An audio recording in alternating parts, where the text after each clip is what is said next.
Hola, hoy hablaremos sobre el diagrama de Wiggers. Es utilizado en fisiología cardíaca y consiste en un esquema conformado por un eje X y un eje Y.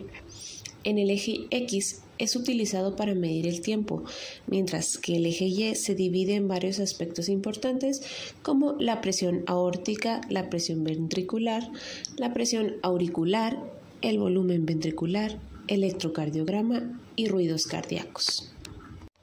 El ciclo se inicia con el disparo del nodo sinusal, que va a estimular a las aurículas a despolarizarse. Esto está representado por la onda P. La contracción auricular comienza poco después de que la onda P inicia y hace que la presión dentro de las aurículas aumente, forzando la sangre hacia los ventrículos.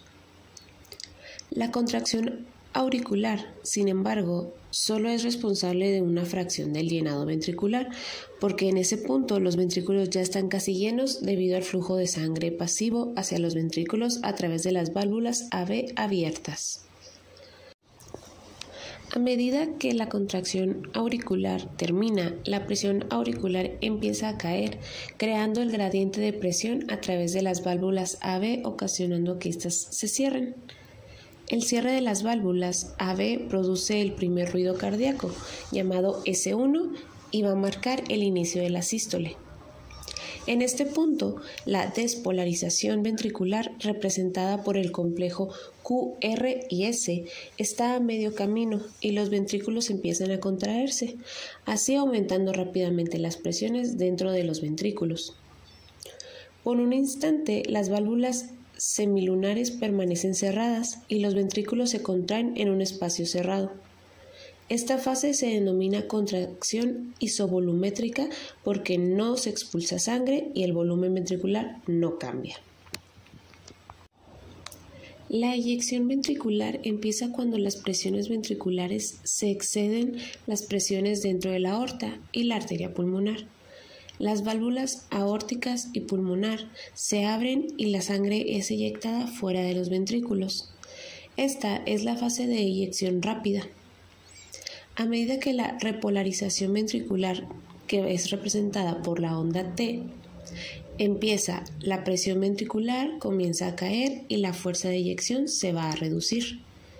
Cuando la presión ventricular cae por debajo de la presión aórtica y pulmonar, las válvulas semilunares se cierran, marcando el final de la sístole, y ahí es el inicio de la diástole. El cierre de las válvulas semilunares produce el segundo ruido cardíaco, llamado S2. La primera parte de la diástole es, de nuevo, la isovolumétrica, a medida que los ventrículos se relajan con todas las válvulas ya cerradas. La presión ventricular cae rápidamente, pero sus volúmenes permanecen iguales. Mientras tanto, las aurículas se llenan con sangre y la presión auricular aumenta lentamente. El llenado ventricular empieza cuando las presiones ventriculares caen por debajo de las presiones auriculares, haciendo que las válvulas A, B se abran, permitiendo que la sangre fluya hacia los ventrículos pasivamente.